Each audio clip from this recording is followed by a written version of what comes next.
Rajesh law centre में आप लोगों का स्वागत है। आज हम लोग साक्ष्य की परिभाषा पढ़ेंगे। साक्ष्य किसे कहेंगे, एविडेंस किसे कहेंगे, सबूत किसे कहेंगे, साक्ष्य और सबूत में अंतर क्या होता है, किसी मामले को साबित करने के लिए साक्ष्य दिया जाता है कि सबूत दिया जाता है।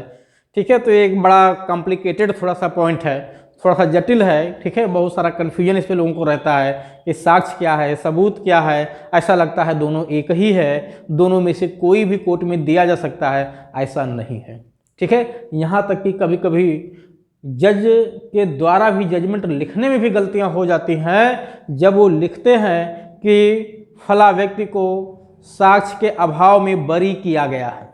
ठीक है, या इन साक्ष्यों पे इसे दोषी ठहराया जा रहा है। तो कभी भी साक्ष्य के अभाव में ना तो बरी किया जाता है और ना ही साक्ष्य के आधार पे दोषी ठहराया जाता है। हमेशा चाहे बरी किया जाए या दोषी ठहराया जाए, हमेशा सबूत के आधार पे होता है, साक्ष्य के आधार पे नहीं होता है। ठीक है, आइए देखते हैं साक्ष्य और सबूत। साक्ष्य बनाम सबूत।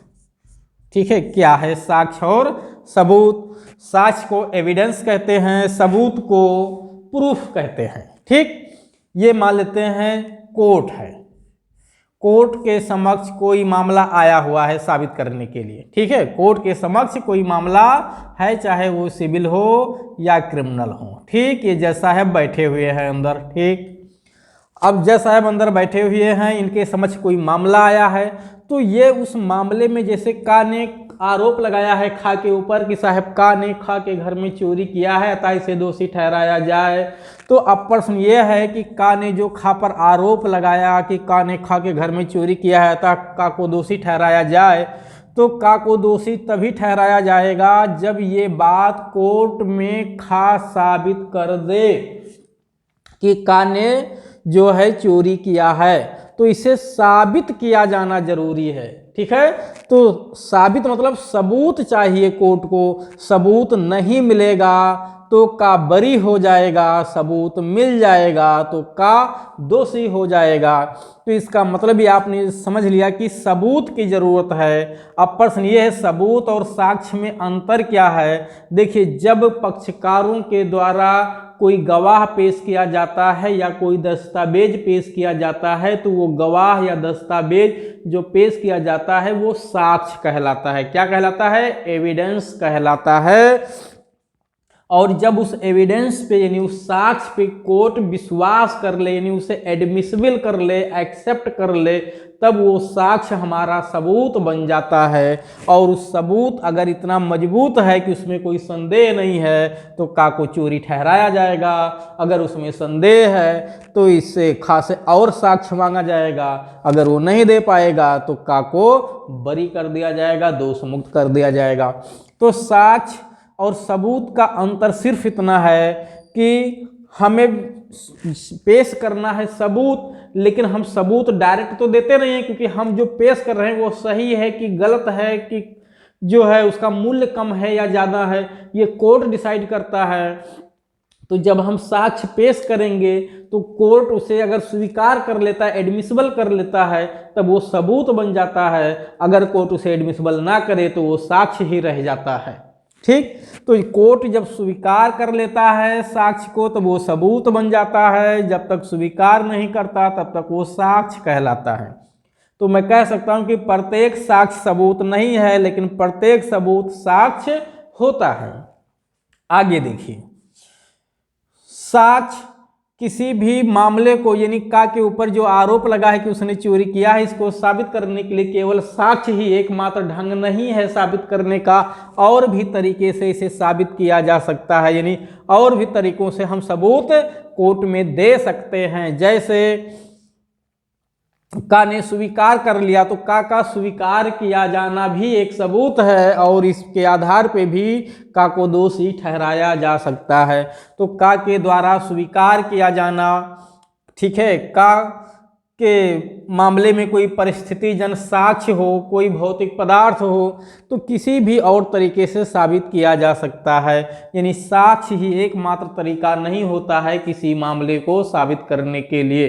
ठीक है, उसमें परिस्थिति जन साक्ष्य दिया जा सकता है, प्ली किया गया है तो उसके आधार पर भी दोषी ठहराया जा सकता है, कन्फेशन किया है तो उसके आधार पर भी दोषी ठहराया जा सकता है, और कोई एडमिशन हुआ है तो उसके आधार पर दोषी ठहराया जा सकता है, कोई परिस्थिति जन साक्ष्य आया है तो उसके आधार पर भी दोषी ठहराया जा सकता है, कोई भौतिक पदार्थ पेश किया गया है तो उसके आधार पर भी दोषी ठहराया जा सकता है, बशर्ते कोर्ट को ये विश्वास हो जाए कि उसमें कोई संदेह नहीं है, कोई डाउट नहीं है। ठीक, अब प्रश्न ये है कि जब से किसी मामले को साबित करने के लिए हमें सबूत चाहिए कोर्ट में, तो सबूत बनने के लिए हम साक्ष्य भी पेश कर सकते हैं, दस्तावेजी साक्ष्य भी पेश कर सकते हैं। ठीक है, और कोई भौतिक पदार्थ, एडमिशन, कन्फेशन, ठीक है, बहुत सारी चीज़ों को हम पेश कर सकते हैं। आगे आते हैं, साक्ष्य क्या है? साक्ष्य दो भागों में बटा हुआ। पहले तो साक्ष्य को समझते हैं, साक्ष्य किसे कहेंगे? तो साक्ष्य का मतलब होता है कि जब कोई व्यक्ति गवाह की हैसियत में, कैसे? गवाह के रूप में कोर्ट में आकर के जांचाधीन विषयों पे, यानी कोर्ट के समक्ष जो विषय लंबित है, जब उन विषयों पे वो गवाही देता है न्यायालय के अनुमति से, तब उसके द्वारा दी गई गवाही या उसके द्वारा किया गया कथन साक्ष्य कहलाता है। यह फिर से सुनिए कि जब कोई व्यक्ति गवाह के रूप में न्यायालय के समक्ष उसके अनुमति से जांचाधीन विषयों पर कोई कथन करता है तो ऐसा कथन साक्ष्य कहलाता है।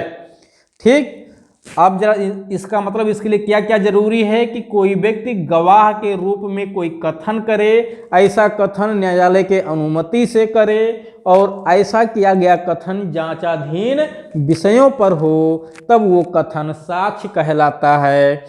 और ऐसा प्रत्येक साक्ष्य अपने आप में ओरल एविडेंस भी कहलाता है, मौखिक साक्ष्य भी कहलाता है, अर्थात प्रत्येक साक्ष्य मौखिक साक्ष्य भी स्वतः होता है।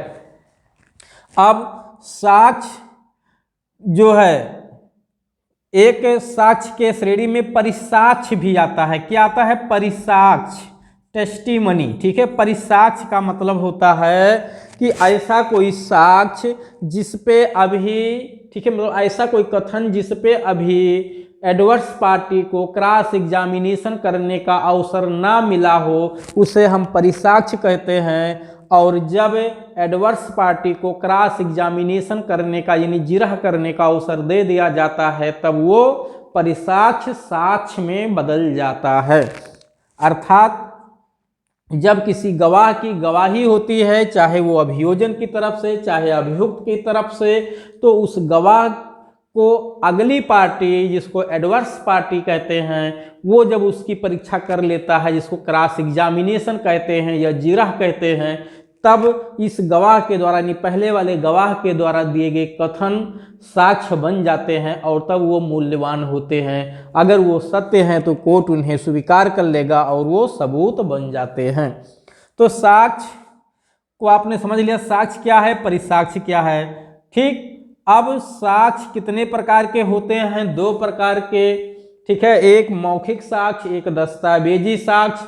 मौखिक साक्ष्य क्या होता है, यानी जो साक्ष्य है स्वयं उसे मौखिक साक्ष्य भी कहते हैं, लेकिन जो दस्तावेजी साक्ष्य है वो अलग होता है। अर्थात जब कोई दस्तावेज न्यायालय के निरीक्षण के लिए पेश किया जाता है, तब हम उसे दस्तावेजी साक्ष्य कहते हैं। ठीक है, दस्तावेज किसे कहते हैं ये आपने इसके पहले वीडियो में पढ़ लिया है।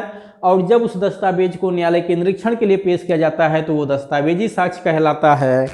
तो इस तरह से आपने देखा कि साक्ष्य कितने प्रकार के होते हैं? दो प्रकार के। ठीक है, सबसे पहले मौखिक साक्ष्य, ठीक है, और मौखिक साक्ष्य, उसके बाद दस्तावेजी साक्ष्य, और उसके बाद ये भी दो प्रकार के होते हैं, यानी साक्ष्य के दो प्रकार, उसके बाद इन दोनों के भी दो प्रकार होते हैं। इसको हम प्रत्यक्ष साक्ष्य कहते हैं। ठीक है, प्रत्यक्ष साक्ष्य एक होता है और एक होता है अनुश्रुत साक्ष्य। ठीक है, अनुश्रुत साक्ष्य होता है। और इसी तरह से दस्तावेज भी दो प्रकार के होते हैं। एक होता है प्राथमिक साक्ष्य,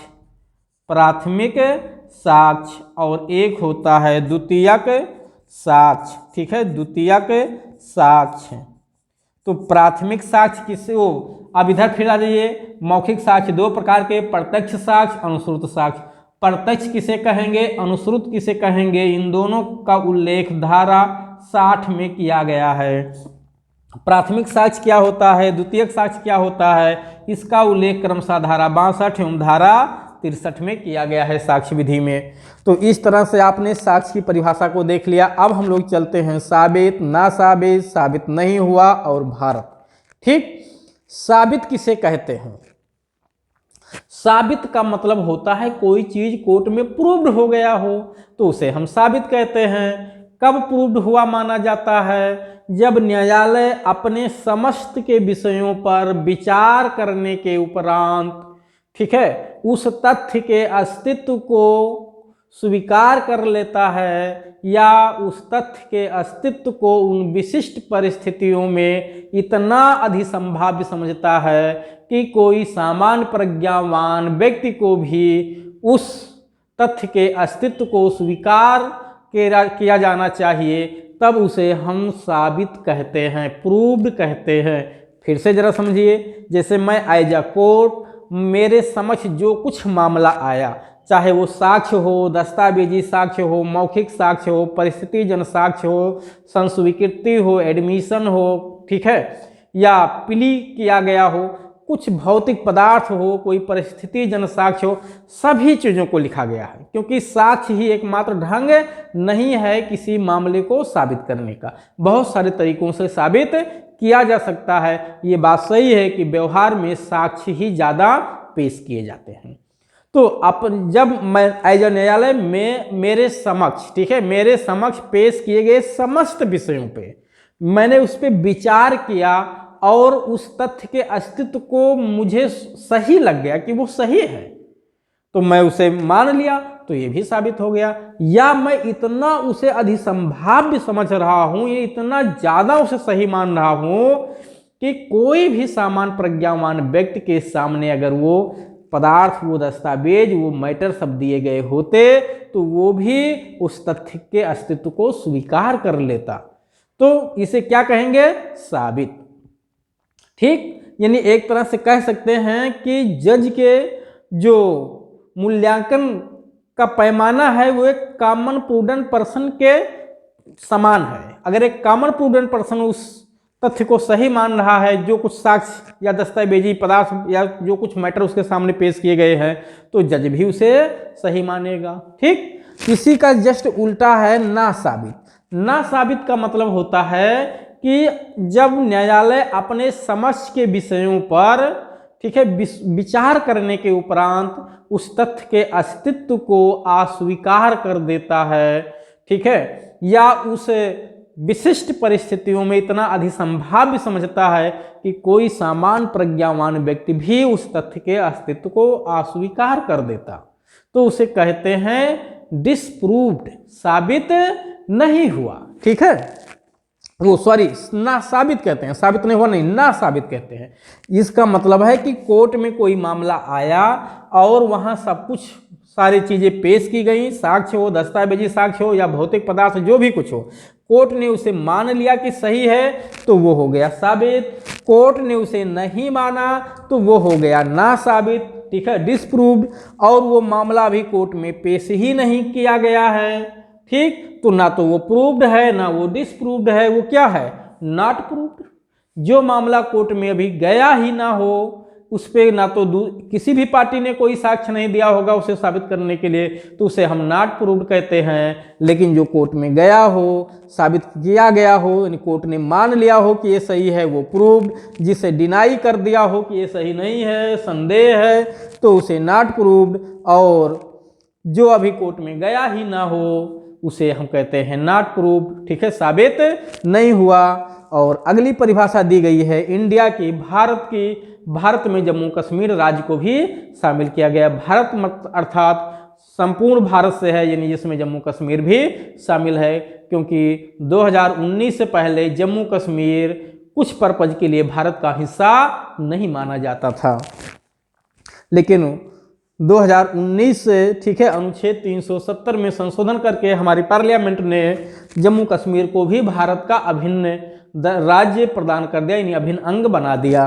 तो इस तरह से अब हर एक पर्पज के लिए जम्मू कश्मीर भी उन सभी राज्यों के समान है जो अन्य राज्य थे, जैसे उत्तर प्रदेश, पंजाब, हरियाणा, महाराष्ट्र, छत्तीसगढ़, झारखंड, जिस तरह से इनको दर्जा मिला हुआ था सेम वैसे ही जम्मू कश्मीर को भी अब दर्जा मिल गया। ये 31 अक्टूबर 2019 से देश में ये कानून लागू हो गया। तो इस तरह से आपने डिफिनीशन क्लाजों को सबको पढ़ लिया है। ठीक है, क्या होते हैं न्यायालय, तथ्य, सुसंगत, विवादक तथ्य, दस्तावेज, साक्ष्य, साबित, ना साबित, साबित नहीं हुआ भारत। इसमें आपकी परीक्षा की दृष्टि से जो बहुत ज़्यादा महत्वपूर्ण है वो है तथ्य। ठीक है, सुसंगत, विवादक, दस्तावेज, साक्ष्य, साबित, ना साबित, साबित नहीं हुआ। यानी भारत शब्द की कोई डिफिनेशन कोई बहुत महत्वपूर्ण नहीं है, से सारी परिभाषाएं बहुत महत्वपूर्ण है। अब हम लोग ठीक है अगले वीडियो में प्रिजम्पशन के बारे में पढ़ेंगे। बहुत अच्छे से मैं प्रिजम्पशन को कैटेगराइज करूंगा, तो आप लोग बिल्कुल उस वीडियो को देखना मत भूलिएगा।